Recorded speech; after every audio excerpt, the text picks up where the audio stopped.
inappropriate, or maybe are having a conflict, or maybe they're being bullied, but are not shooters. And so we need a fair and equitable, systematic process that can help us avoid overreacting to the many students that we're going to see in our schools now that we're going to be worried about. And of course, school threat assessment and intervention, which has been developed in Virginia and widely disseminated in Virginia and nationwide, has been studied in controlled studies, and we found that we can reduce the use of school exclusion, we can reduce criminalization of students when we work together as a multidisciplinary team with law enforcement, education, mental health. And so I want to emphasize the need to use that as one of many evidence-based programs that can help us identify and assist students at school with a gun. So thank you very much for this opportunity to speak, and I'd be happy to answer questions or follow up and provide additional information. And thank you again, Congressman Scott, for your leadership on this issue, which I know is decades in duration. Thank you very much, Dr. Cornell. At this point, let me recognize the elected officials who are here. Mayor Philip Jones, who's going to have to leave to attend the National Conference of Mayors in Washington in a few minutes. John Ely, member of City Council, representing Curtis Bethany, Cameron Bell.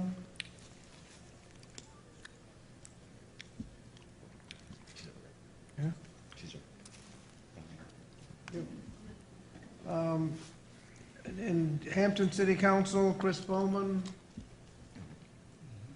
And anybody else, Hampton City Council? Newport News School Board, Terry Best.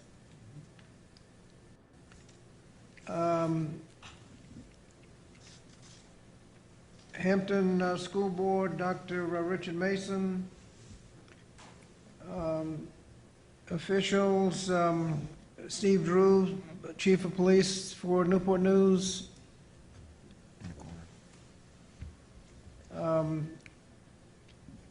Chandra Whitfield for Sheriff, representing Sheriff Morgan,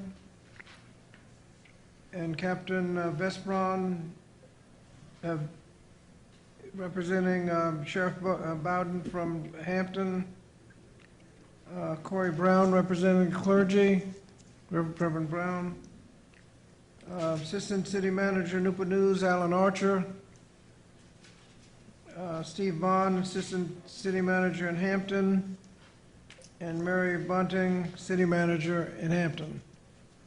Now, I know I left somebody out. Pam Kroom, PTA.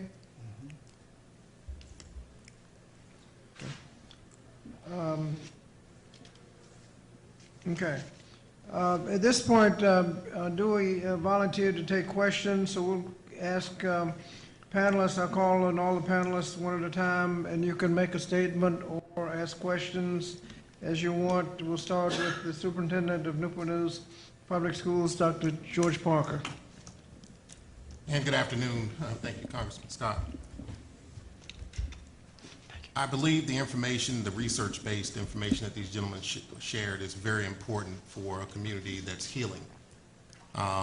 In meeting with the U.S. Department of Education last week, one thing resonated with me is that after an incident or a crisis such as this, it's not going to be a week, it's not going to be a month. They said it takes a community over a year to 18 months to heal from these circumstances. And they also said there's a higher probability that a similar incident may happen in your community after one incident occurs. With that being said, when you think about the last 18 months, there have been several incidents that have occurred in Newport News, and we have not healed.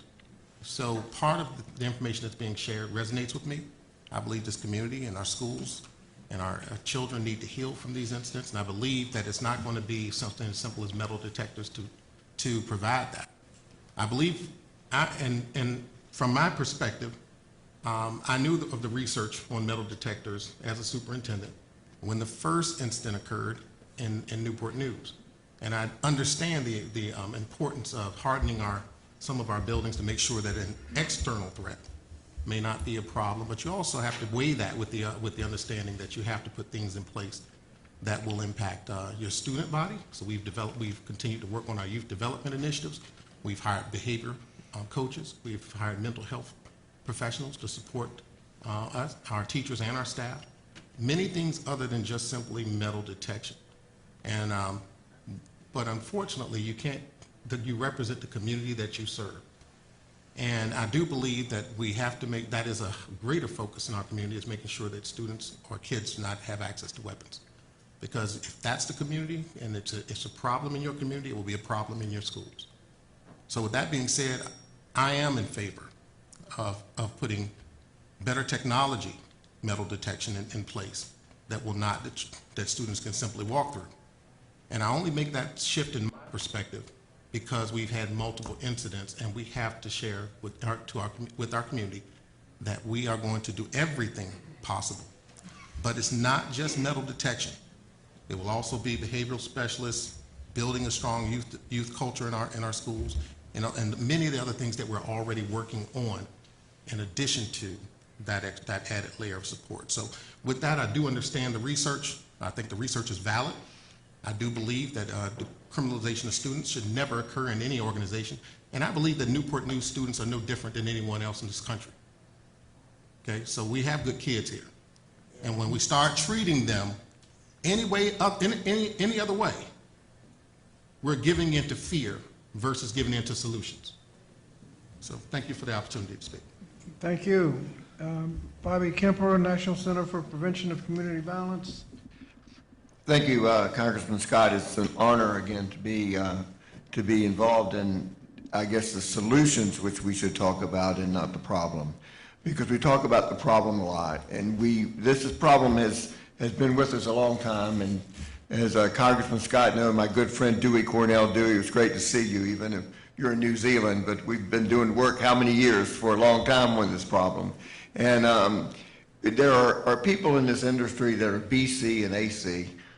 There's before Columbine and there's after Columbine. I'm proud to join Dr. Cornell and all these researchers to say we were before Columbine, and we've been singing the same message for probably 20 or 30 years plus, along with Congressman Scott. So it really gives me great joy and privilege to be here today. It also gives me a great joy and privilege because I'm a product, Dr. Parker, I'm a product of Newport News schools. I'm a native of the city. I grew up in Newport News. I served 26 years on the police department here, 4 years at the Attorney General's office. And a lot of that time was dealing with school issues and school security at its earliest point. I want to say that really school violence, as Dr. Cornell has said, is actually community violence that occurs in public buildings that serve children. And your greater community is in need, as well as your schools. You can't substitute those issues in your community. And, you know, Congressman Scott and I and others have been trying to get the violence and the plague of violence in not only this city, but cities across America under somewhat control by using our heads instead of quick responses. I want to say that a couple of things stand out in school safety to me after all these years. First of all, school violence is a process and not an event. Every study that's ever been done shows, and the experts that are here today will tell you, that there have been early indicators in a lot of these situations. And where Dr. Cornell has specialized in the area of threat assessment, not only in Virginia, but across the United States, the early indicators seek out services, specific services to young people in need, and we have to concentrate on that more than we're doing. We also have to refer more of these children to services. There are services that are provided, a lot of services are provided in Newport News schools, as well as the community. But many of our kids are missing those services because we're not picking up those early indicators. And so I would encourage us all to keep our ears and our eyes open to the welfare of children in this community, and not just the teachers in schools who we place all of the, basically, the requirements and all of the issues and the pressure on to pick up these issues. again, the violence came from the community. It came from somewhere in Newport News. Schools don't invent violence. They have to deal with it. And remember, schools don't take all those that are basically, sitting on G waiting on no. They have to take all students, and many of them express the needs right in front of the school people and the school personnel. So this is really, really important. I think, and I'll speak very quickly because I know we have others who want to share comments, but I think the two critical issues that we need to concentrate a little bit more as it deals with school safety is what I call risk reduction planning, but I think we need to pay more attention to our policy and absolutely our behavior. I think basically behavior without some type of services and consequences is permission to go to the next level. And I think we need to provide those services and we need to mitigate that behavior at a much earlier level for a lot of our students, not only in schools, but in our community. Also, I would like to say there are 2 points I want to make. Number one is school safety is not about technology. School safety is about effectively managing people and providing the resources they need to grow and be brighter. That's the nature of school is to make people successful. And we've got to do what we've got to do to deploy whatever it takes to make people successful. Well, I've written a number of books, and I see my friend Andy Fox here. We've done a lot of work on bullying over the years. And the issue is it's aggression. And it's aggression that starts early and continues until someone provides the necessary services to stop it. And in the words of my good friend, Dr. Scott Geller from Virginia Tech, who basically said, and he's taught me a lot because we co-authored a book together, and he said the best way to mitigate bad behavior is to promote more positive behavior. And that, like Dr. Parker, I'd like to donate on behalf of my center a program to Richneck Elementary School called Actively Caring for People in Schools, where we celebrate not a week of kindness, but building campuses of kindness. And I will talk to you later after this about that. So thank you very much, Congressman. Thank you. The President of the Virginia Education Association, Dr. James Fetterman. Thank you so much. It's certainly a privilege and an honor to be here to share with all of you today. I come from a different perspective where I value the research because the research really drives the work that we do. But more importantly, as we're trying to heal and as we're trying to move forward, we have to create a system and a climate where adults and lawmakers are addressing their own biases as it relates to policies. And as we attempt to look at a lot of the policies, we're divided across the aisle as it relates to school boards and county board of supervisors. There are a lot of resources that are needed so that our schools get the resources they need to ensure the health, safety, and welfare of all. And as we're trying to move forward, many of our county board of supervisors and our school boards, they're divided. And as they're divided, they're fighting. And as they're fighting, our students are watching. So, when we look at the resources that are needed in our schools, there are so many strings attached to those resources, whether it's humanware or hardware or whatever the case may be. We've got to provide what is best for our students, for the communities that they live in. And I say it all the time, our students are like credit cards. We can pay now or we can pay later. And we are strongly divided in the approach on how we look at students who come from communities of color or whether we look at students who come from predominantly white areas. Our students that are in the most need right now, it's no secret. It's our black and brown children. And we look at many of the instances that our students have experienced even prior to COVID. There was a need, there was a cry. And I'm not so certain that we were able to adequately address all of those needs that have now been exacerbated. But again, these crimes, they come from the community. And when we look at our community as a whole, we must invest in the community schools model. And the community schools model is where we provide wraparound services for these students. School is like a one-stop shop. You can get everything you need from your school. And until we truly invest in that, our schools are going to continue to suffer and our students are going to continue to suffer. And when we look at what our students need, we've got to stop comparing student to student. We've got to look at every student as an individual. And until we do that, we're going to continue to see these sort of instances happening. And again, you know, the Virginia Education Association, we're going to remain unapologetic about speaking truth to power about what our students really need in the communities in which they come from. And we have to ensure that we have highly qualified educators in our building. If we're going to have metal detectors, we've got to have people in those buildings to truly operationalize those in a manner that we know that they're being used effectively and safely. And metal detectors are a visual distraction of the real target. And if students want to get a gun in the building, they're going to do it. So again, we're going to continue to fight with this community so that we can heal together. And when our students win, we all win. Thank you. At the Hampton School Board Chair, Dr. Richard Mason. Good afternoon, everyone. First of all, I definitely appreciate all of the research that's been shared. Several years ago, Hampton City Schools, we were dealing with schools that were not accredited. And as the research stated, we had to come together. Prior to my joining the school board, they had begun working with our city council, trying to figure out what is it that we need to do here in the city of Hampton with 47% of our schools accredited. The city council, along with our city manager, decided it's time to invest in our schools. The greatest thing that you can do to improve your community is to invest in people. Most importantly, investing in the children.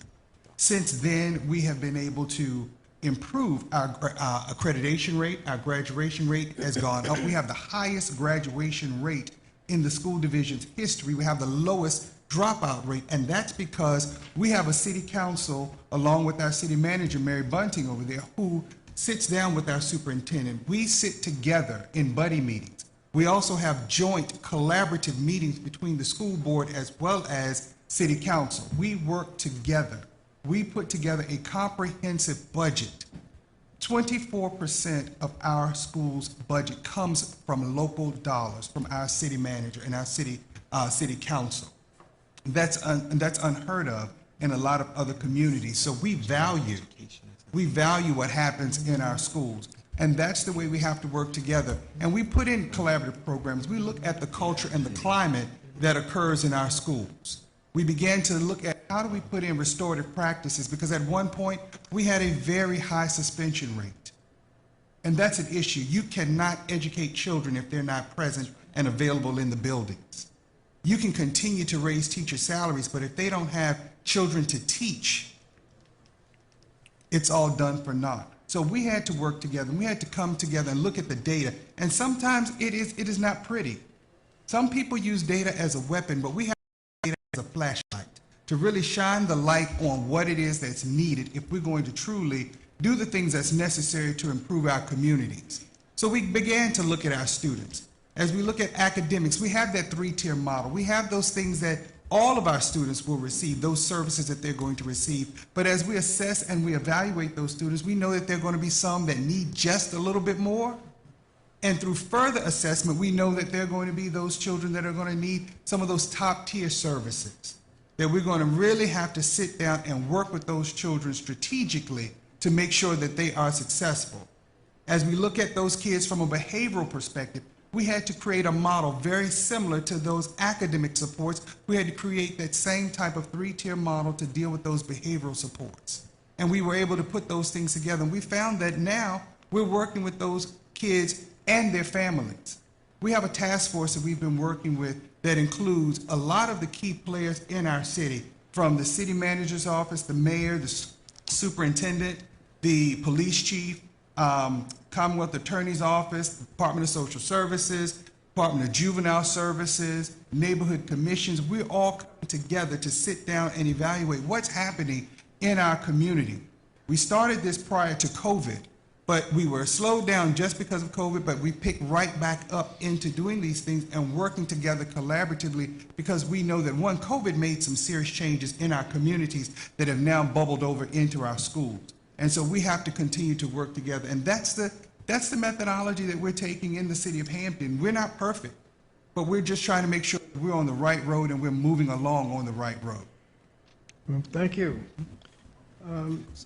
Stephanie Osler, Director of Mental Health at Children's Hospital for the King's Daughters. Thank you so much, Congressman Scott. Good afternoon. I am listening to this discussion, and I would be remiss if I didn't mention how we are under-resourced and underfunded with children's mental health today, and we have to do better. We have to do better by our communities. We have to do better by our schools. We have to be able to offer services to kids where they can actually get access to that care. And that's something that we've started to really focus on at CHKD. We've made a tremendous impact, and we are still not enough. The reality today is that complex children, complex mental health conditions are difficult to treat and manage, and behavior problems are indicators. And there's something that we do see in our schools, and we see in our educational settings, in our communities. And if a child can't get the care that they need, then that's going to continue. And we will see more of what we're seeing with community violence and other things that children act out and in related to their well-being and development. You mentioned, Mr. Freeman, about safe, healthy, equitable schools that create healthy youth development, and that was very poignant. And for us to be able to do that, I think we have to do more. We have to create environments where we have access to prevention and intervention services in those settings. Kids are in school. That's one place that they go for the most part. And so it's an environment where access could be much greater for children who need that care. And we can't forget that, again, it is very complex. Children who have mental health conditions or children who have emotional instability are not that way because of one thing. They typically are that way because of many factors that contribute to that. And those factors involve that biologic or genetic vulnerability. And then you add in their experiences, and then you add in their environments, and it can become something that is truly very difficult for a child to navigate or manage, and for their family to navigate and manage. So I would really hope that we consider less harmful reduction opportunity and more mental health and mental health related opportunities for our children to become the children that they need to be, and that every mother, every father, every person hopes that their child will become. And if you think about it, we have to build character. We have to build that compassion, empathy, culture, respect. That is not something that sometimes is inherent, and it's not something that kids always get in their homes or in their communities. And we as educators and people who understand children need to be able to provide that care within school settings. And this, I think, is an opportunity to do just that.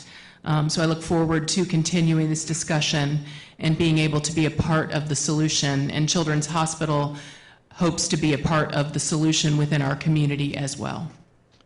Thank you very much, and I want to congratulate the Children's Hospital on the opening of your new 60-bed facility, which was just fills a tremendous void, not only in the region, but also statewide.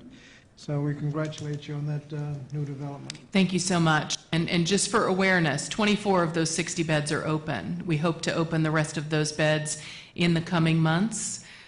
Workforce development has been a challenge. Funding has been a challenge. There have been lots of things that create challenges for community mental health, for access in our community. Those challenges are something that we have to continue to address in order for our communities to become safer. Thank you. Ruth Winters, Mothers Demand Action. Hi, thank you so much, Congressman Scott, for doing this discussion, for all your work in the past, and for including Moms Demand Action. For those of you who don't know who we are, we're the grassroots arm of Everytown for Gun Safety. If you want more information on Everytown, that's everytown.org. We are made up of 10 million supporters of Moms Demand Action and local groups and state chapters all over the country. And I appreciate all of the research that I've heard about and that I continue to learn about from those here, and everything that I've read in the past too from every town. So what I wanted to actually focus on for my part is a program that we have, because one of the things that I think is absolutely the truth that I'm hearing about, that this is a community gun violence issue, not just schools. And if we can address that, that sort of helps the problem with schools at the same time. And one of the biggest problems is keeping guns safely stored so that children don't have access to them to begin with. We have a program called Be Smart, and we've run this program by Chief Drew, who I was here and has now left, and he has told us, he's looked at the program, and he has said anybody that we can use his name as he thinks this is a great program. But what we need is someplace to be able to get like the school board members, the school superintendent, our elected officials to know about this program and help us get this in front of parents and caregivers.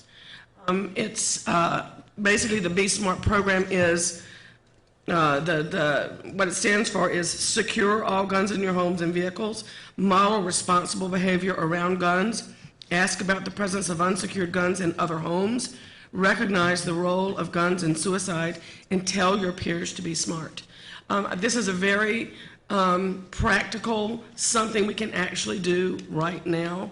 The program is geared towards parents and caregivers and not towards children. So what we need is to be able to get this in front of parents.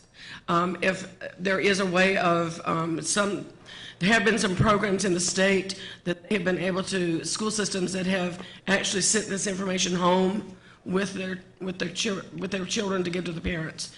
But more than anything else, we need to be able to get in front of parents with this information, because in the last 2 years, more and more and more people own guns, and more people don't understand what responsible gun ownership really is. And I've even talked to some gun store owners who understand completely that these people need some education about how to handle guns in their homes. So if anybody wants to have any more information about it, we've got the information. We would love to pass it along. Thank you. Thank you. Krista Arnold is the Executive Director of the Virginia Association of Elementary School Principals. Thank you. Job one for all schools, we all agree, is to keep students safe. But job 1.5 is to educate students. And as an elementary principal for 18 years and an educator for 38 years, I get concerned when one outbalances the other. So there are reasonable security that we obviously need to take, but we also need to be very intentional with our instruction about teaching social emotional skills in our elementary school from an early age. Programs such as morning meeting and citizenship and empathy, we need to teach as soon as our students walk through the door. As a principal, I use these programs and I saw our discipline reduce. It builds community, and you can't underestimate the value of relationships. Every adult needs to be in a morning meeting every day, talking to students, developing those relationships. Thank you. Good, thank you. And Audra Jeffries, School Counselor, Chesapeake Public Schools. Yes, hi, my name is Audra Jeffries. I'm the School Counseling Supervisor for Chesapeake Public Schools. And the direction that I'm going in is we have a school safety task force team that works with using our community and using our resources. And so, as everyone has kind of stated, there's a lot of need, and we don't have a lot to fill those gaps. And so what we're trying to do is work with what we have. So we're in the moment, this is what we have, what resources do we have, and what things exist that we could use. So what we're doing is building partnerships and relationships. So we are working with our community service board to have those people come into our building, to have a direct line. So when that parent comes in for that conference, because we have a situation, a lot of times we give resources, we give a flyer, we say, here, go to this facility. A lot of these parents don't know how to navigate, and so they don't get to the services that they need, and then the ball is dropped. So what we're trying to do is basically do a soft handoff to where that parent goes directly from our office immediately to where they need to go. And we're also contacting those agencies, so if that parent doesn't get there for whatever reason, there's a follow-up, so that we're not literally leaving our children behind, because we are here to educate, but we can't educate unless we take care of the social piece, and that is huge. We were already, in crisis before COVID, and then COVID came, and it just, we are at square one. And so basically we have to work on stopping, regrouping, figuring out what we need, and then making a definite plan of action. A lot of times we get together and we come up with solutions and things, but we need something practical. I'm all about, what can I do today? What can I do next week? And so we're trying to do hands-on, easy steps that schools can implement right now in the moment, because these students don't have time for us to wait. Well, thank you very much. Now, nobody asked our researchers any questions, so I'm going to ask them a question. We've heard a lot from educators about the importance of reading by the third grade, that up to the third grade you learn to read, after the third grade you read to learn, and if you are not reading by the third grade, you're not learning after the third grade, and you're on the way to dropping out. How does that fit into school culture, prevention, and an important marker? Because we've been told that we look at third grade reading scores to see how students will ultimately fare, graduation, criminal justice, and everything else. Congressman Scott, I think I should take that one. A good deal of my research is on the science of learning and development. Violence is a piece of the work I do. And there is an increasing body of knowledge that comes from neuroscience as well as education science that shows that there's an inextricable link between people's cognitive, emotional, and social development in the brain as well as in how people are behaving. And what you've heard today from a whole set of educators who are on this table with me, and I'm including board members who are there as well, is a focus on things that could create conditions for learning in classrooms, so that one of the things that can happen is supporting young people in developing their literacy skills and doing it in a way that is engaging to them and will create lifelong literacy.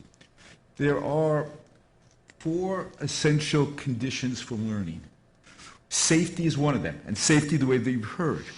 Another one is the types of support you've heard from teachers, from the school, and feeling that you are connected. You're connected to the school, that you're bonded to it. A third is the experience of real challenge. Feeling that school is exciting, and you're being pushed. And when you're fearful, you cannot do that. And then the fourth one, as you've heard from a whole bunch of people, is the social and emotional capacities of every student's peers and their teachers. And so things like morning meeting that you've heard, which Cleveland has also used, really are a way that teachers and students can bond and set the stage for more productive learning on a given day. And there is a whole body of evidence from this that I'd be happy to share with others about this as well. Thank you. The others want to comment? Dewey? Yes, thank you very much. I certainly agree with what Dr. Osher says. All of these programs that we've talked about, which we know to be effective, require people. They require staff. They require the time and energy to be implemented. And the big objection that we run into is, I don't have time for that. If we look at our schools, our teachers have full classrooms.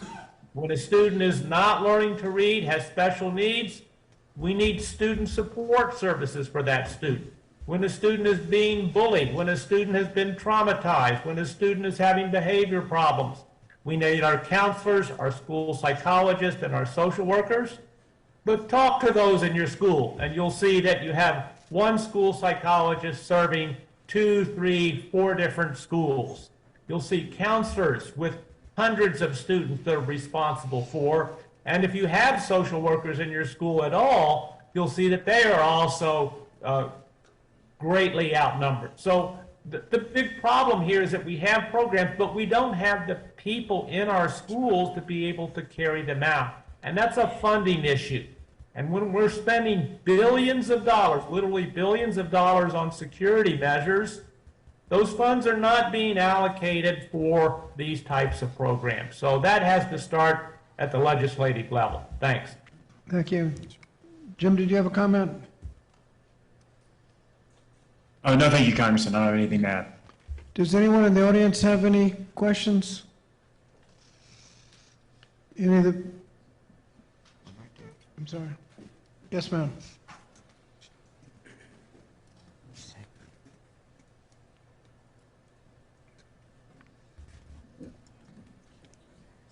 Hello, everyone. I'm Darlene Walker. Sorry.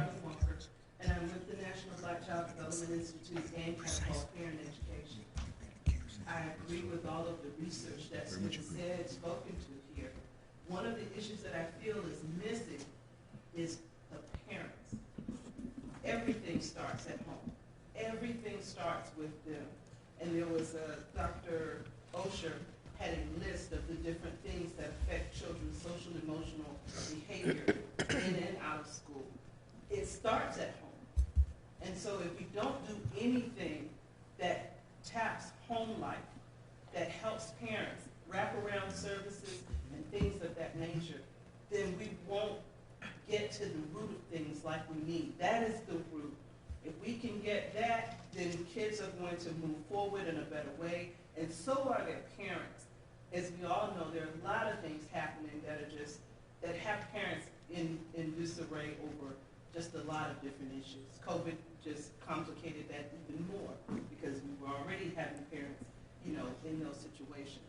But what I'd like to see and like to hear out in the community is just a bit more as to what we can do that supports parents in all of this, because that's where the children come from.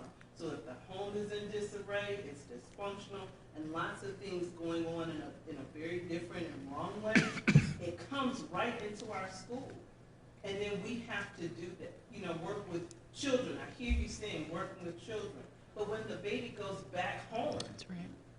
and the situation isn't any different at the house, they're bouncing back and forth trying to figure out their little emotions as to how they're supposed to conduct themselves.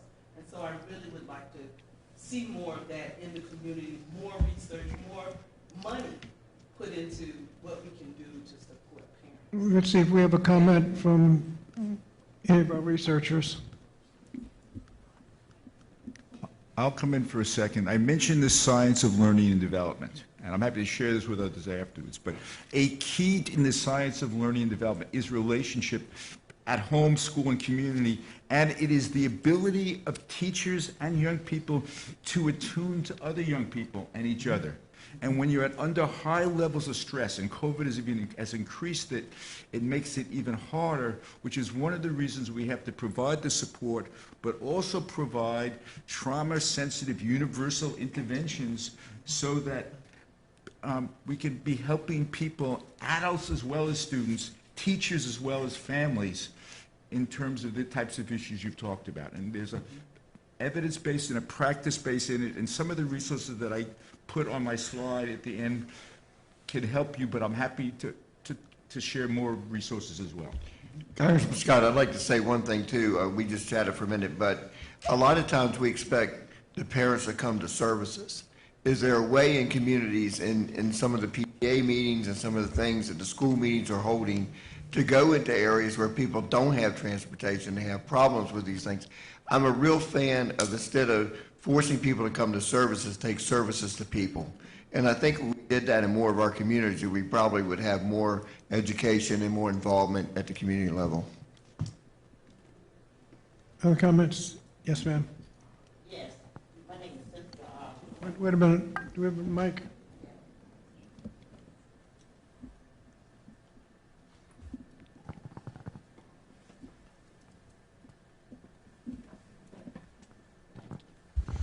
Yes, my name is Cynthia Osborne.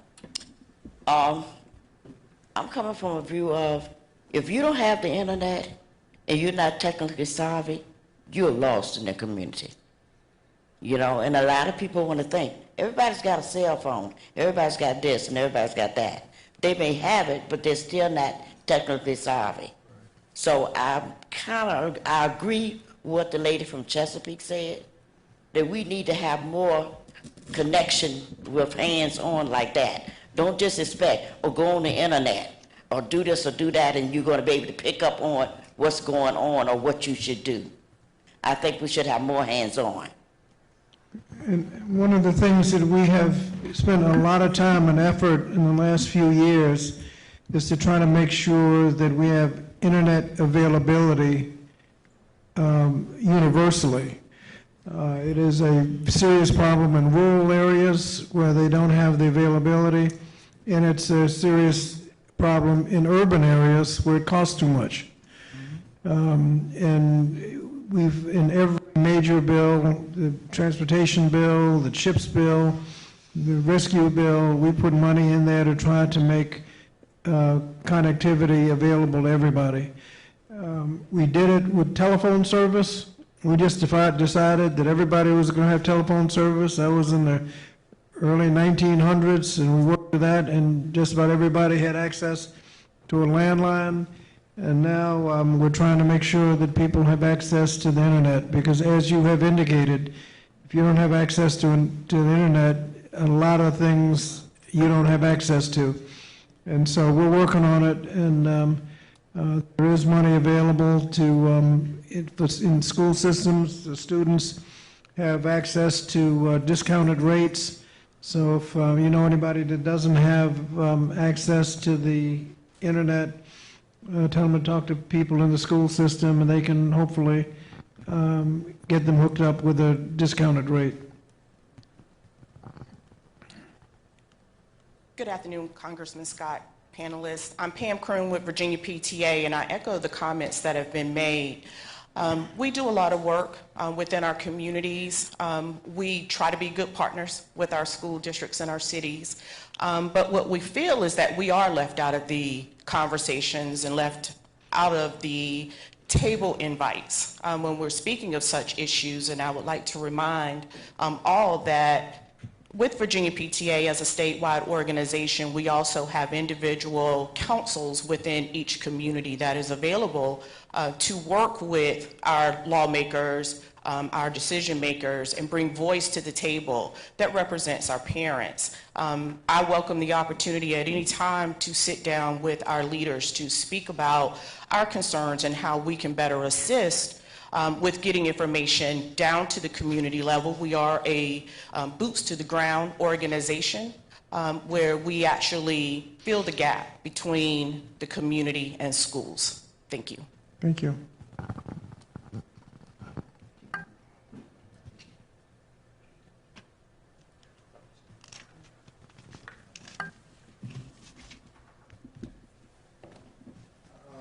My name is Sean Bowers. I write for the New Journal and Guide, the nation's third oldest black newspaper, for the last 25 years. And my skin in the game is that my grandmother, at 6 years old, witnessed her twin take a gun down and kill herself in front of my grandmother. So my grandmother recovered from that, but never got past middle school. When my dad went to jail when I was 5,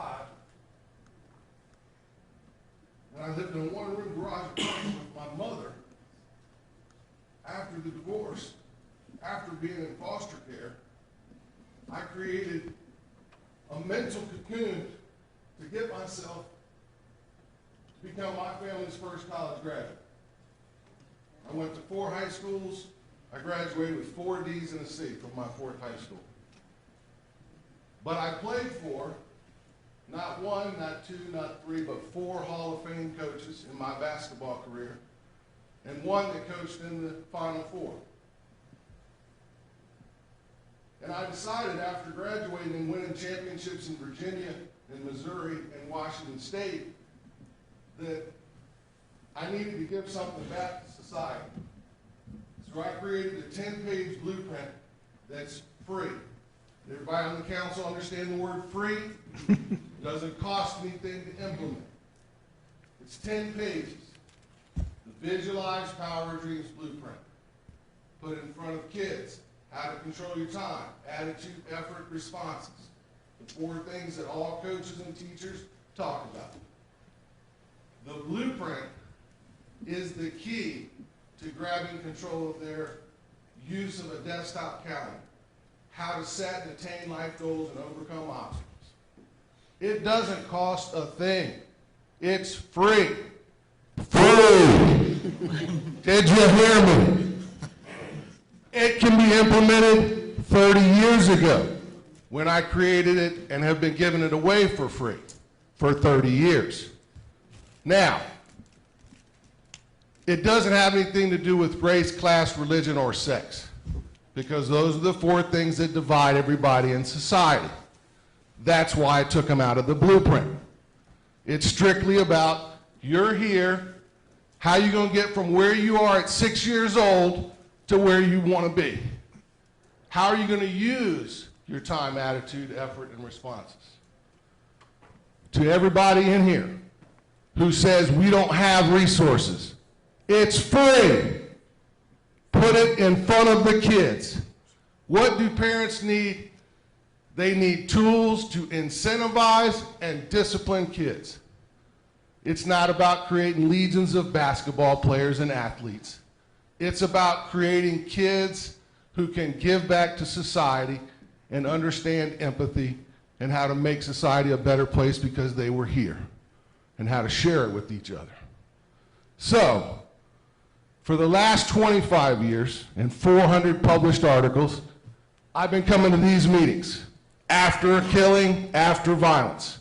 Attitude, people upset, people frustrated, understandably so. What happens? Not much. Another month goes by, another meeting of the same kind. The hard work is the work on the kitchen table with that kid, teaching them how to read by 3rd grade, and giving them the belief that their life is better than the alternative, which we see them taking right now. What's that alternative? Picking up that gun. Thank you very much. I'm Sean Bowers from the New Journal and Guide. 120 years publishing, still on your side. Well, thank you very much, and give Brenda Andrews our regards. She's done a great job over the last couple of decades. And I challenge all of y'all to use the blueprint in your schools. Don't tell me it doesn't work because I don't have the evidence. Use it. Don't decry it because it doesn't have the evidence. Use it. Find out how many kids it will save. And like you said, a lot of meetings don't amount to much, but the purpose of this meeting was to put the evidence and research out there so that something specific can come out of it. And like I said in the beginning, I've been at crime policy for a long time, and usually what you get out of it is a good slogan or a soundbite, and that's about it. We're trying to go forward with some evidence and research. And I can tell you as a politician, you don't get rewarded for that. So we're just trying to do it best we can because it's the right thing to do. For the New Journal and Guide, I do it for free. All right. Question on the So side. if anybody's got any ideas about it being a moneymaker, it's not. All right. It's designed to save kids. Thank you. Yes, ma'am. Hi, thank you, Bobby Scott, for all the work you've done throughout the years, and this whole panel. Thank you. My name is Jeanette Richardson, and I am a current parent of a child in the school system. He's at Woodside. Well, he's not at Woodside right now. He is at the new CHKD pavilion. Tried to take his life last Thursday. Because we don't own a gun, he's alive today. And he told me that. Because we are all very well aware of the toll that gun violence costs on a family and a community. When my son, his brother, was murdered in front of our home by a Warwick High School student. My son Patrick was a student at the Ringling College of Art and Design in Sarasota, Florida, when he was taken from us so brutally by a stranger, someone whose name he never knew. I understand this is a very unlikely incident, and this is why I'm here, to hear these statistics, to understand the studies, because they matter. Where we put our money matters. Many of you might know that I've worked with the gun violence prevention world ever since my son was murdered. Because the fall that he was taken from us, he had watched Bowling for Columbine and was on fire with this issue. He forced, and I mean forced, it was Thanksgiving, I was quite busy, forced me to take a moment from fixing my collard greens, literally, and said, "You've got to watch this, Mom and Dad. We need to talk about this." 8 weeks later, I watched him die in front of our home in his father's arms. It was in front of our home. I still live there. The killer's about to get out. We gave birth to Bryce Patrick Richardson the spring after we lost. The following year, after we lost Patrick, and what a glorious child he's been. But I've been with the school system since 1990, and I went to the school system immediately after the murder of my child, who loved this school system, adored it. Ask any of his educators. They all came to see me at my home when this occurred, every single one of them. I went through all the books, all the pictures. I knew how important they were to Patrick. I knew how important my educators are to my son now, Bryce. Because as we deal with this latest almost catastrophe, and I must add that Bryce was friends, more like acquaintances, with a child who was murdered in Rangeville High School parking lot, and he also had attended summer school at Heritage.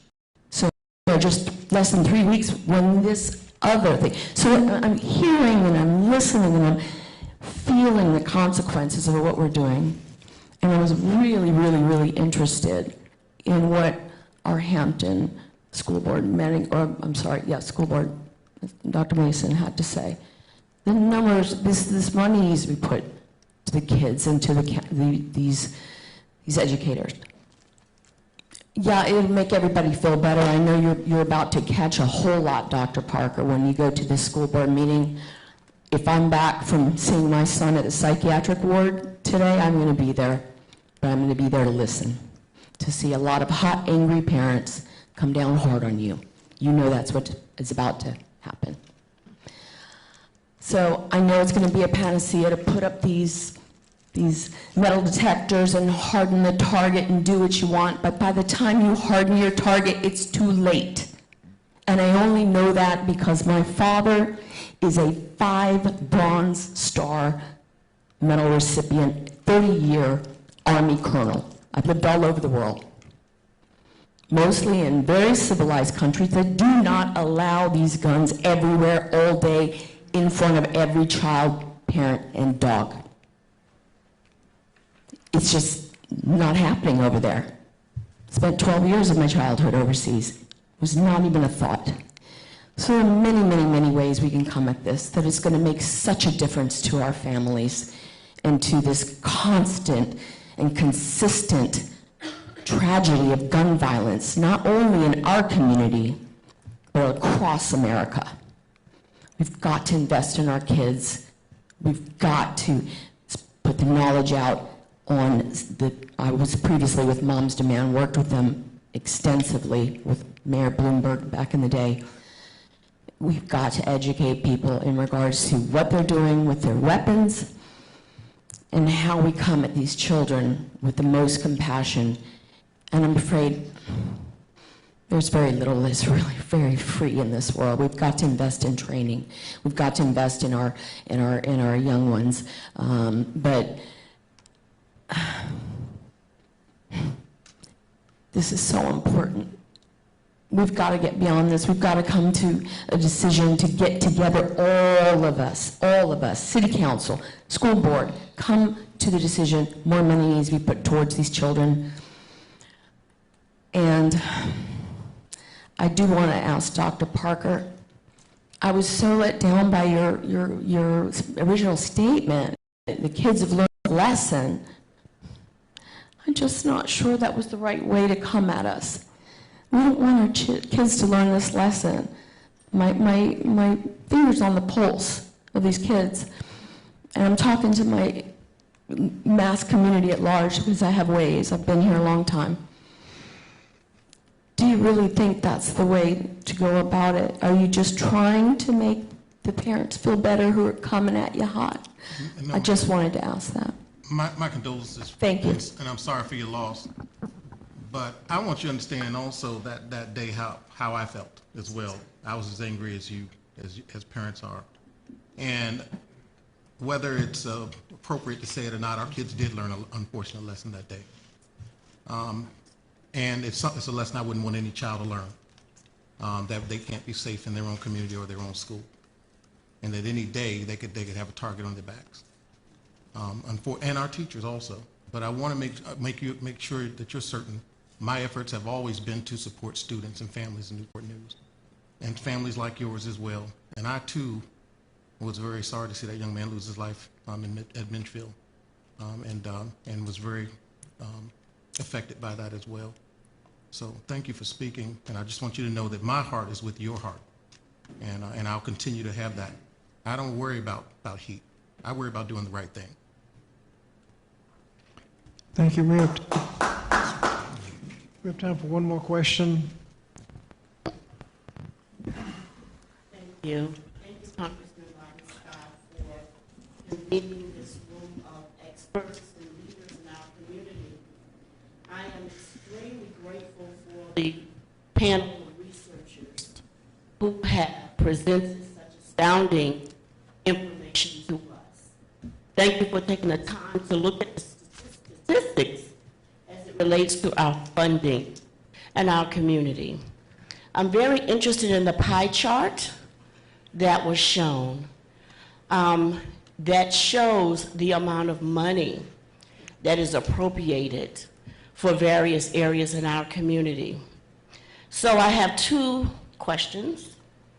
One, what are the current evidence-based programs that are offered in our community schools today? And are those evidence-based programs based on ethnic community research? My second question then is, how can we change the trajectory of what was shown in the pie chart? What needs to be done so that we can make sure that those funds are allocated so we can hire the resources that are needed?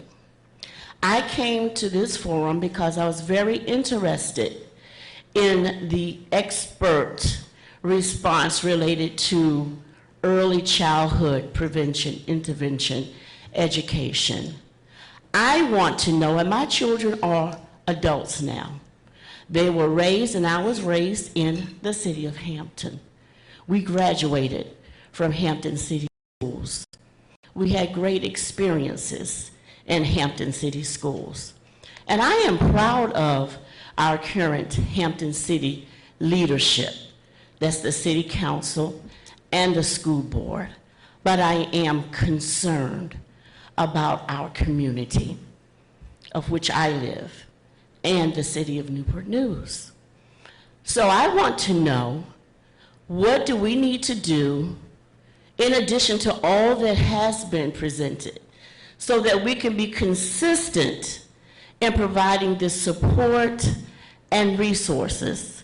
And another question that I have that probably has nothing to do with this forum, and because I am not studious or, quite frank, I don't know much about it. But what effect does this whole gaming revolution has on our children? The games they play, you know, I don't know the names of them because I don't have little kids. But I do know a lot has to do with violence. What effect does that have on our children? And what can we do about that? And that's probably for another time, another day. But those are my questions. Again, thank you, Congressman Scott. Okay, well, let me just start. Last is the entire budget process, not only with the school board, but also with the city council. There are a lot of organizations that try to follow that process, NAACP being one, and I would suggest that you get involved in those organizations as they review the budget as it is developed. Going through the entire budget is this kind of forum doesn't work. The question you've asked about whether or not the video games have an effect on children's behavior, I'll ask if any of our researchers have a comment on the impact of video games, some of which are extremely violent. Anybody? I'm happy to weigh in on that question. There's controversial research on that, but there are studies to show that a heavy diet of violent entertainment media desensitizes young people to violence. It reduces their empathy for other people. It makes them more inclined to think about using an aggressive strategy when they are confronted with a situation or problem. But there is not research to show that then those children go out and commit a violent crime. So it's not an immediate link. And of course, the kids who are spending too much time playing violent video games are not spending enough time doing other more positive activities. So it's a complicated situation. But I think the best advice I think we can have is that our parents need to limit our children's exposure and involvement in violent entertainment media. And they need to talk with them about the unrealistic nature of that and how divorced it is from reality. But we definitely live in a culture where we are saturated with entertainment violence, and it does have an impact. Congressman Scott. Thank you.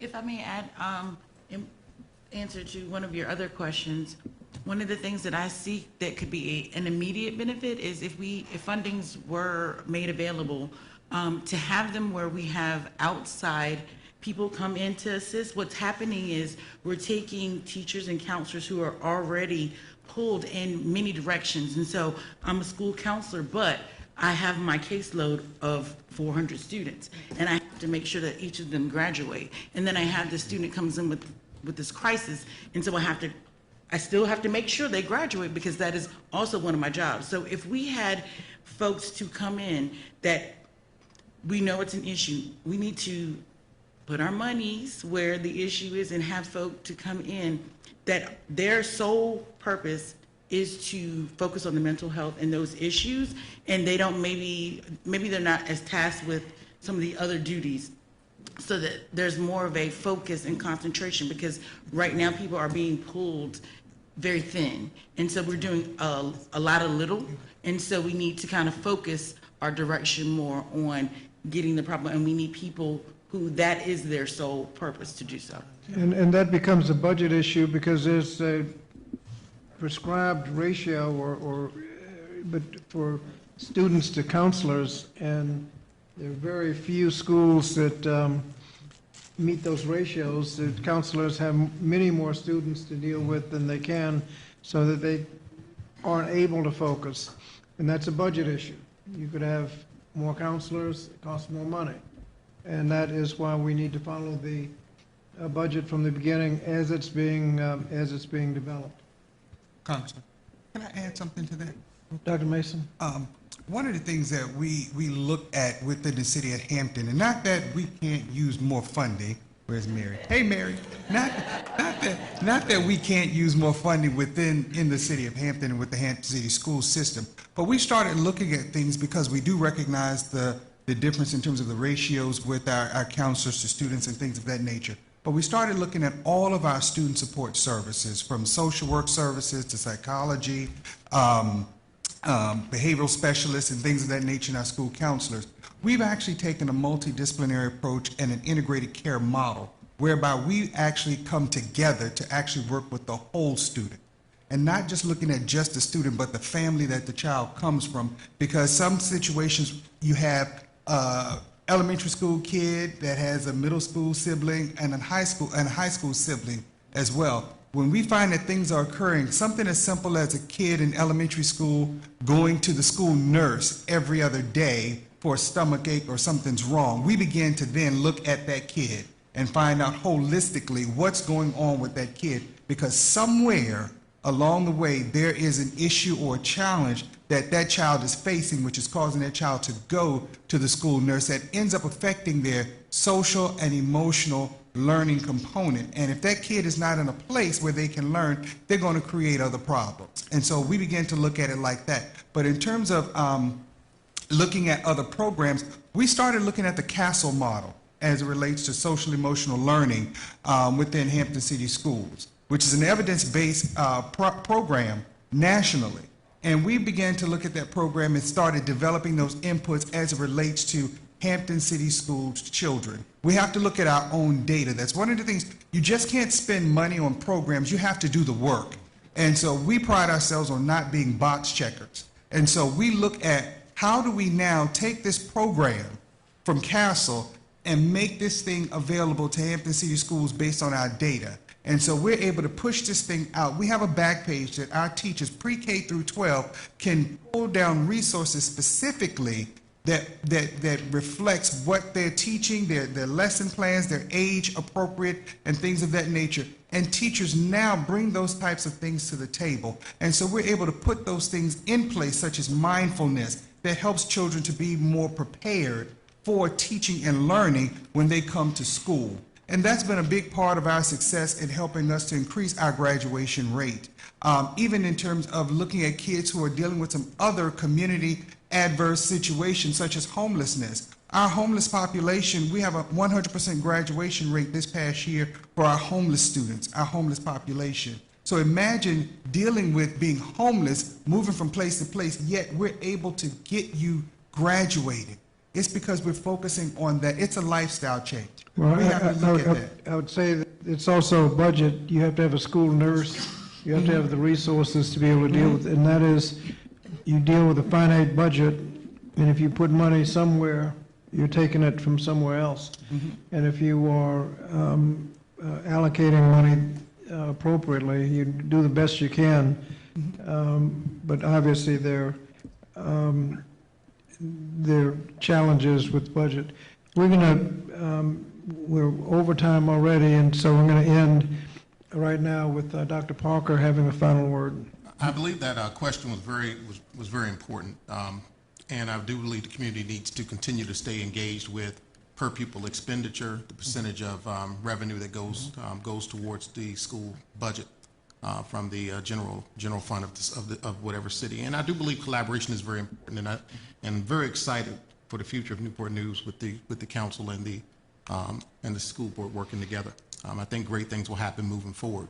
You mentioned some things that resonate with me in terms of research-based. I think Dr. Osher mentioned our morning meetings. It was one of the gentlemen who mentioned morning meetings being very important with students and teachers where they're checking on their mental readiness. We've trained our staff to do that on a daily basis.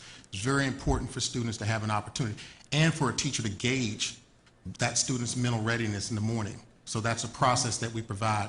Prior to COVID, before COVID even occurring, we had an incident where a young man took his life.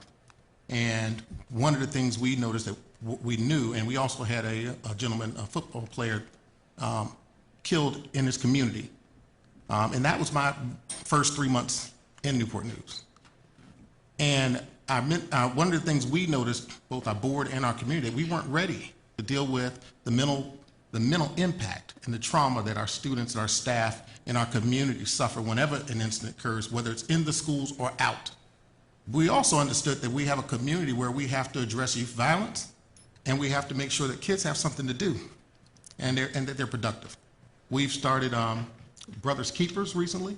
We've expanded that to most of our high schools where they meet with gentlemen not only from the community, but also we assign mentors to them so that they can actually have if they're not a football player or anything else, they have somewhere where they're getting positive information, going on field trips, going to college visits, doing those things. We've expanded our youth development department that allows us to build student leaders, but also to hear more from our students and hear student voice in terms of our division decisions.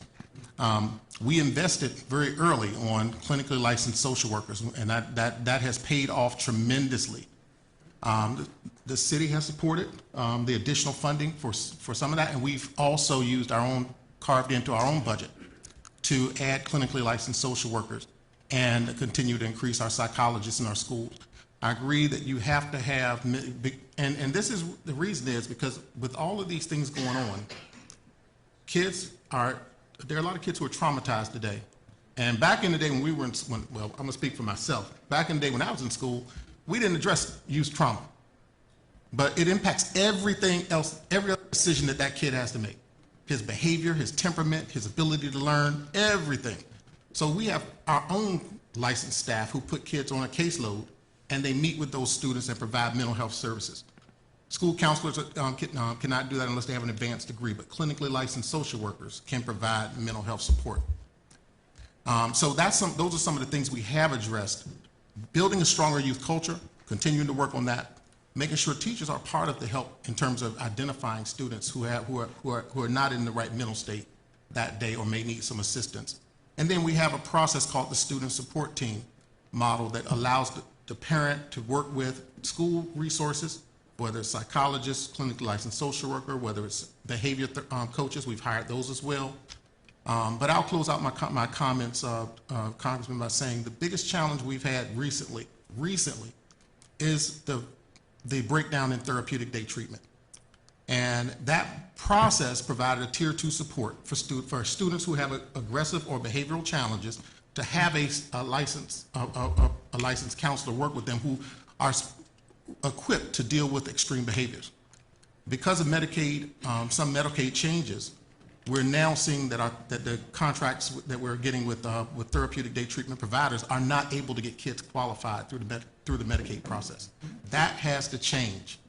That's not impacting just Newport News, it's impacting the entire state.